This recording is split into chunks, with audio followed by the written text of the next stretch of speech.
নমস্কার দর্শক বন্ধু, শুরু করছি নতুন আরেকটি পর্ব। আলোচনা চলছিল 2024 সাল কোন রাশি কিরকম যাবে সেই অনুসারে আজকে যে রাশি সম্বন্ধে দিয়ে শুরু করছি সেটি হচ্ছে সিংহ রাশি। কেমন যাবে সিংহ রাশি 2024? আগের পর্বগুলোতে বলেছিলাম যে কোনো বছরের কিরকম যাবে না যাবে তার জন্য যদি দেখতে হয় তবে সর্বোচ্চ প্রথমে যেটা দেখা উচিত সেটা কোন কোন গ্রহের গোচর হচ্ছে।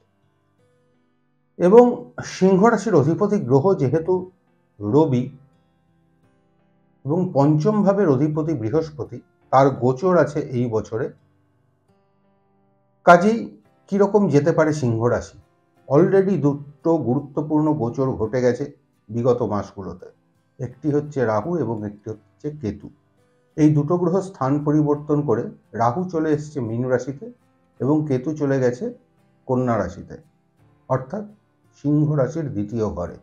এবং আরেকটি গ্রহ সিংহ রাশি থেকে গণনকালে বা গণনাকালে অষ্টম ভাবের ওপর এসে বসেছে, সে হচ্ছে রাহু। এরপরের তৃতীয় গুরুত্বপূর্ণ গোচর ঘটতে চলেছে বৃহস্পতি। বৃষ রাশিতে গমন করবে সে মেষ রাশি থেকে। এমত অবস্থায় কেমন যেতে পারে সিংহ রাশি? প্রথমেই ব্যক্তিগত জন্মকুণ্ডলী অনুসারে প্রত্যেককে দেখে নিতে হবে তার ব্যক্তিগত জন্মকুণ্ডলীতে রবির অবস্থান কেমন, সে কোনো জুতি তৈরি করেছে কিনা, তার উপর কোন কোন গ্রহের দৃষ্টি রয়েছে এবং বিভিন্ন ভাবগুলিতে কোন কোন পাপগ্রহের দৃষ্টিগুলো রয়েছে, সেগুলো সঠিক যদি বের করে নেওয়া যায় তাহলে অনেকাংশেই বোঝা যায় কেমন যেতে চলেছে। যদিও এটা সার্বিক আলোচনা, প্রত্যেকের জন্মকুণ্ডলী নিয়ে আলোচনা তো সম্ভব নয়, কোনোদিন কারোর পক্ষে সম্ভব নয়। সেই জায়গা থেকে যদি শুধুমাত্র গোচরগুলো দেখি তাহলে সিংহ রাশির জন্য যেই জায়গাগুলোকে শুভ বলে মনে হচ্ছে সেই জায়গাগুলো থেকে প্রথম যে কথাটা বলা যায়, সিংহ রাশির জন্য বৃহস্পতি অত্যন্ত শুভ গ্রহ, তার গোচর ঘটতে চলেছে। যদিও এতদিন রাশির ওপর দৃষ্টি ফেলে রেখেছিল বৃহস্পতি গ্রহ, এবং সেই বৃহস্পতির গোচরে সে বৃষ রাশিতে চলে যাবে, অর্থাৎ সিংহ রাশি থেকে বৃহস্পতির যা অবস্থান হবে সেটা হচ্ছে কেন্দ্রস্থ অবস্থান, অর্থাৎ সিংহ রাশির দশম ভাবের ওপর বৃহস্পতি এবং বৃহস্পতির চতুর্থ ভাবের ওপর সিংহ রাশি এসে পড়ছে। এটি অত্যন্ত শুভ সংযোগ সিংহ রাশির জন্য, এবং এই সংযোগের ফলে সিংহ রাশির বাড়বাড়ন্ত অবশ্যই হবে বিভিন্ন দিক থেকে, অর্থাৎ কর্ম থেকে শুরু করে বিভিন্ন দিকেই কিন্তু কাজের ক্ষেত্র থেকে তার শুভাশুভ অনেক কিছুই ঘটবে। অনেক নেগেটিভ যে জায়গাগুলো সিংহ রাশির জন্য অবস্থান করছে সেই জায়গাগুলোর কিছুটা ক্রাইসিস তৈরি হলেও সেটা কিন্তু ধীরে ধীরে মিলিয়ে যাওয়ার একটা সম্ভাবনা রয়েছে। এবং তার সাথে সাথে যেটা অত্যন্ত গুরুত্বপূর্ণ, সিংহ রাশির নেচার এবং ক্যারেক্টার যেটা, এটা কিন্তু প্রত্যেকেই যারা সিংহ রাশির জাতক জাতিকা প্রত্যেকের ওপরেই বর্তায়। এদের মধ্যে একটা ইগো কাজ করে, নিজেদের সদা সর্বদা একটা জিনিস এরা ভেবে নেয় যে আমি সর্বে সর্বা, অর্থাৎ আমি যেটা ভাবছি আমি যেটা করছি আমার উপরে কারুর কথা বলা শোভনীয় নয়, অর্থাৎ একটা ইগো কেন্দ্রিক চিন্তা ভাবনা কিন্তু এদের মধ্যে কাজ করে। যদিও এরা অত্যন্ত দরাজ, উদার মনা এবং অন্যকে সাহায্য করতে ভালোবাসে। এই যে যেটি বললাম যে আমি সর্বে সর্বা, আমার ওপর আর কেউ থাকতে পারে না, এই যে ইগো জাতীয় জায়গাগুলো এবং নিজের সিদ্ধান্ত অনুযায়ী কাজ করে চলা, এই জায়গাগুলো থেকে কিন্তু কিছুটা নিজেদের বিরত রাখতে হবে। অর্থাৎ অন্যকে মান্যতা দেওয়া, অন্যের কথা শোনা, অন্যের প্রতি একটু অন্যের যে উপদেশ তার ভালোর জন্য বা শুভর জন্য এই জিনিসগুলোকে একটু বিশেষভাবে কেয়ার নেওয়া উচিত, না হলে কিন্তু একটু প্রবলেমেটিক জায়গা তৈরি হলেও হতে পারে। যেহেতু দ্বিতীয় ভাবের উপর কেতু চলে আসছে, আত্মীয় কুটুম্ব ইত্যাদি জায়গাগুলো নিয়ে একটু সাবধানতা, একটু বেশি মাত্রায় কেয়ারফুল হওয়া উচিত। কারণ এই গোচরের এই কেতু দ্বিতীয়ভাবে থাকার ফলে নানাবিধ ষড়যন্ত্র বা নানাবিধ নেগেটিভ জিনিস কিন্তু তৈরি হতে পারে সিংহ রাশির জন্য তার আত্মীয় পরিবার বর্গ থেকে। সেটা শুধুমাত্র নিজের বাড়ি নয়, তার দুঃসম্পর্ক হোক বা যারা বিবাহিত জাতক জাতিকা রয়েছেন তাদের একে অপরের শ্বশুর বাড়ি কেন্দ্রিক হোক, এই ধরনের জায়গাগুলো থেকে কিন্তু একটু সাবধানতা অবলম্বন করে চলা উচিত। বিশেষ করে অপরদিকে দেখতে হবে যে সপ্তম ভাবের অধিপতি শনি, শনি কিন্তু একদম সিংহ রাশি থেকে সপ্তমেই অবস্থান করছে এবং অষ্টম ভাবের ওপর রাহু, অষ্টম ভাবে রাহু কিন্তু বিশেষ করে একে অপরের যে আত্মীয় কুটুম্ব স্থান, বিশেষ করে শ্বশুর বাড়ি, এই জায়গাগুলো থেকে কিন্তু ডিস্টারবেন্স তৈরি করবার একটা সম্ভাবনা বরাবরের জন্য বাড়িয়ে তোলে। অর্থাৎ সপ্তম ভাবের দ্বিতীয় ভাব যেটাকে বলা হচ্ছে অষ্টম ভাব, সেই জায়গায় রাহুর মতো গ্রহের অবস্থান এবং মীন রাশির ওপরে জলরাশিতে রাহুর অবস্থান যেগুলো করে, সেগুলো হচ্ছে বিবাহিত জীবনের ক্ষেত্রে নানাবিধ অশান্তির জায়গা কিন্তু সূচনা করে দেয়। সেই জায়গা থেকে সাবধানতা অবলম্বন করতে হবে, কোনো ভ্রমের মধ্যে থাকা চলবে না, একে অপরের প্রতি বিশ্বাস নিয়ে থাকতে হবে। যদিও বিভিন্ন গ্রহের অবস্থান ব্যক্তিগত জন্মকুণ্ডলী রূপে বিভিন্ন রকম হয়ে থাকে, সেই জায়গা থেকে যদি কোনো রকম প্রবলেমের সূচনা হয়ে থাকে বা প্রবলেম অ্যারাইজ করে গেছে, তাহলে বিজ্ঞ কোনো বা প্রাজ্ঞ কোনো জ্যোতিষীয় পরামর্শ অবশ্যই কিন্তু এই সময় নেওয়া উচিত।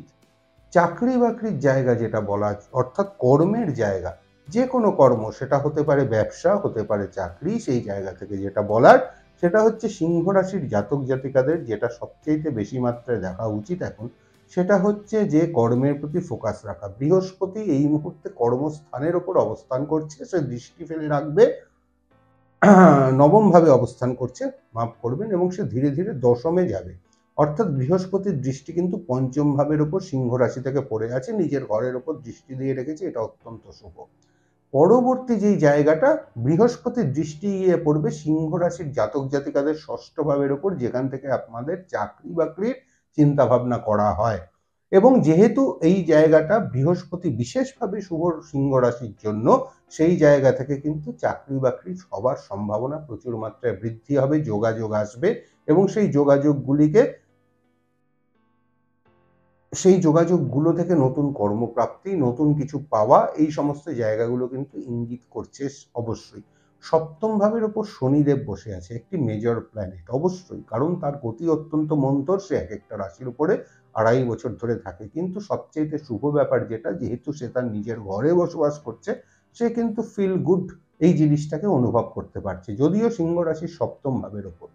এবং এই সমস্ত জায়গায় সবচেয়ে গুরুত্বপূর্ণ যেই জায়গাটা, সপ্তম ভাবের ব্যবসা এবং তার সাথে সাথে পারিবারিক দিক, অর্থাৎ দাম্পত্য দিক, এই জায়গার থেকে যদি সপ্তম প্রতিগ্রহ সিংহ রাশির জাতক জাতিকাদের কারণ নেগেটিভ হয়ে থাকে, সেখানে কিন্তু অনেক ধরনের প্রবলেমের জায়গা তৈরি করে দেবে। নবাংশ এক্ষেত্রে অবশ্যই গুরুত্বপূর্ণ ভূমিকা নেবে, কারণ সিংহ রাশির সপ্তম ভাবের অধিপতি গ্রহ যে শনি, সেই ব্যক্তিগত নবাংশ প্রত্যেকের জন্মকুণ্ডলী অনুযায়ী, যে নবাংশে সপ্তমপতি গ্রহ তার জন্মকুণ্ডলী সাপেক্ষে সে নবাংশে কোথায় গিয়ে বসে আছে, সেখানে যদি শুক্র বা অন্যান্য কোনো শুভ গ্রহ এককভাবে উপস্থিত হয়ে থাকে, তাহলে তার জন্য অনেকটা পজিটিভ। কিন্তু সেখানে যদি নেগেটিভ কোনো গ্রহের অবস্থান হয়ে থাকে, এবং শনির অবস্থান যেহেতু এই মুহূর্তে গোচরে তার নিজের ঘরে, সেক্ষেত্রে কিন্তু দাম্পত্য দিক থেকে কিছুটা অসুবিধার জায়গা তৈরি করে দেবার সম্ভাবনা রয়েছে।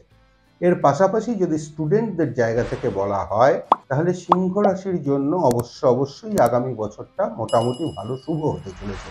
এবং তার সাথে সাথে আর্থিক দিক একটা বড় জায়গা।